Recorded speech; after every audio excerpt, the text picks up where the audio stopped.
This topic is heavy on my heart. I don't even know how much I can even emphasize just how heavily this one weighs on me, because it's deeply personal.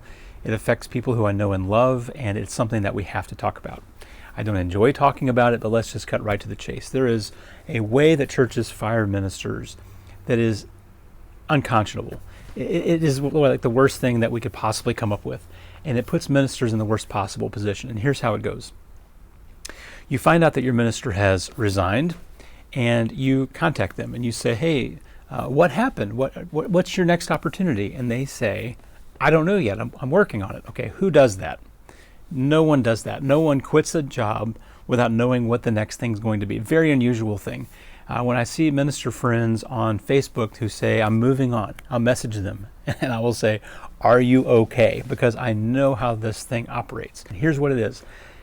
A eldership gets tired of their preacher, and so they're going to fire the preacher. But instead of the eldership taking the heat of making that decision, they put all the weight and the heat of that decision back upon the preacher. And they call the preacher into the meeting and they say, hey, we don't really have a fit here, or we have problems with things, or irreconcilable differences, or whatever. It's time for you to go. Here's how it's going to go down. You are going to announce your resignation.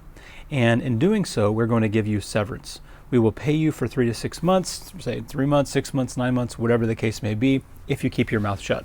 Don't talk about it. Don't say a word about it. Don't throw us under the bus. Just say it's time to part ways and it's time for us to move on to greener pastures, okay?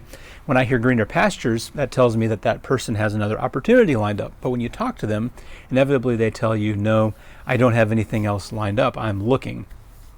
This has happened so many times. Again, this is not like all the time, every preacher, every minister who's ever been let go, but it happens so often, and it's so heartbreaking. Because take for a moment, if elders would just take a moment and consider what it's like to be in the preacher's shoes, okay? And I know preachers are not perfect. I know they don't always do their job perfectly. I know sometimes they are reprimanded and don't make any necessary adjustments. I know sometimes they're moral failures, but we're not talking about any of that. We're talking about ministers who have gotten good reviews, who then the very next thing that they know is, without any attempt at reconciliation or remediation, are terminated in the guise of a resignation, so that the elders don't have to take the heat of making the decision that they made, okay? So take a minute to think about the position that this puts a minister in. All of a sudden, you're up making an announcement that's not even true. You didn't resign. You're forced to resign because you can't foot the bill for 3 to 6 months of what it takes for you to find your next job. You know, in ministry, a minister loses, because you got to move mostly. You're going to lose your home. You got to sell that. You're going to lose your children's friends. You're going to lose your school district. You're going to lose your church family. You're going to lose your spiritual family. You're going to lose your employment. A preacher's circles, it's all the same circle. Like, if you're a dentist and you lose your dental practice, or you're a secretary and you get let go, you keep your church family, okay? Preachers don't get the luxury of keeping most of their circles intact and just go find another job in the same town. Mostly you have to move. And for the average time for a church to find a minister is like 6 to 9 months, okay? So if you just get tossed into that process and you don't have like a year's worth of savings, then you're toast. So you have to go along with this agreement. You have to go along with saying, okay, I will give my forced resignation without saying it's a forced resignation. I will say that it's my resignation in order for this money, in order to be paid to give me some buffer to make it onto the next level. And so all of a sudden questions arise. What happened? Was there a moral failing? And people go to these ministers and say, please tell us what's going on. And all they can say is, I can't really talk about it. I'm moving on to greener pastures, okay? And all of a sudden, rumors start to fly. Not only have you lost all your circles, your social, your emotional, your spiritual support circle, your family, your employment, your church family, all these overlapping circles, that's the life of a minister, have just been ripped out with no chance of remediation. But now the rumors start to fly because they say, he's not talking about it. He did something. There must have been some moral failure or some sexual sin or something that they're not able to talk about. Because we go to the elders and they say that they can't talk about it. We go to the minister and he says he can't talk about it. So there's something, this guy did something.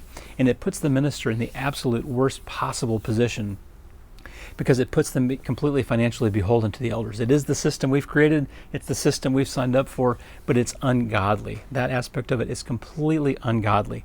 I have minister friends who were let go over a year ago who are still looking for employment, and they announced their resignation saying, I have decided to move on. Well, guess what? It's not true. And it's the saddest thing that elderships are willing to put ministers in the position of being, in a sense, dishonest for the sake of their family, for the sake of their livelihood, for the sake of being able to pay their bills. And so if we treat the church like a business, we're going to get business outcomes.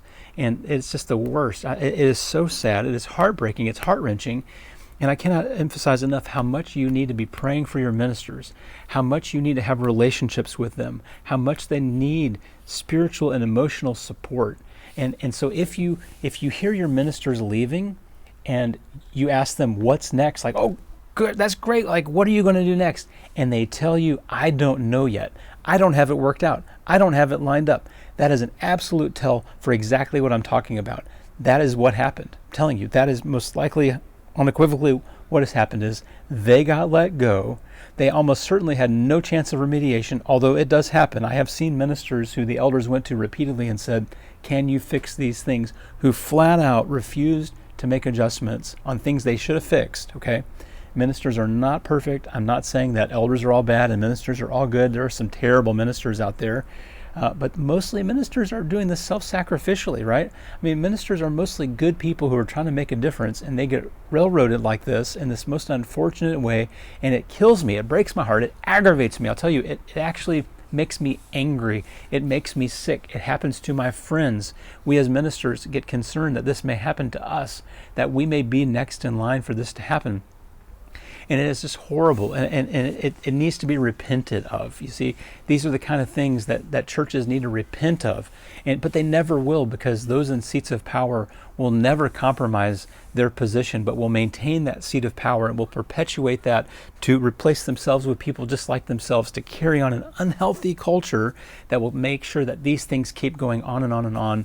And I can tell you from the friends who I know who this has happened to, they continue, and I cannot get into specifics, but they will continue to get their nose rubbed in the dirt over their own firing, even sometimes years later, to the kind of correspondence that comes from these churches who fired them. It is shameful. It is awful. It makes me sick, and I'm just so frustrated by it. And again, I so hesitate to say it because I don't want to just seem like I'm just dragging the church through the mud. This is not an every church thing. This is not every church's dysfunctional thing. But it's something that needs to be talked about. It's something that needs to be understood. And I'm saying it here because when this happens to a preacher, they can't talk about it. They can't say what I'm saying. So I'm telling you the warning signs. I'm telling you what the tell is, that this is them showing their hands. This is how it works. It is dirty. It is ugly. It should never be this way in the household of God. And again, it needs to be repented of. This is not 100% of the time, but it's prevalent. It happens frequently. I know many friends who have been through this. It's devastating to them personally. I can just name names. I can go down my mind in the list of names of people this has happened to, and they are wonderful people. And you ask yourself, how on earth could this have ever happened? They were just commended. They were just praised with like annual review or all these attaboy, good job, you're doing great, and all this, and then bam, irreconcilable differences. What happened? Probably some wealthy member complained, and they just can't lose that person. The minister's replaceable, the wealthy member is not. And how shameful that is. That is such an ungodly attitude. It is such an unspiritual mindset. There was no prayer involved in that process. I guarantee you, there was no fasting involved in that process. And the minister's life and livelihood and family and his children's friends and neighborhood are all just cast out into nothing over something that they aren't even explained to exactly what happened. So thank you so much for just paying attention to this and watching this. Keep your ears open, and let's call people to account who are doing such shameful, irresponsible, ungodly, unspiritually minded, unfit for leadership things. These are not shepherds who do these kind of things. These are wolves among the sheep. So that's all I got to say about it. God bless you. Love you. See you next time.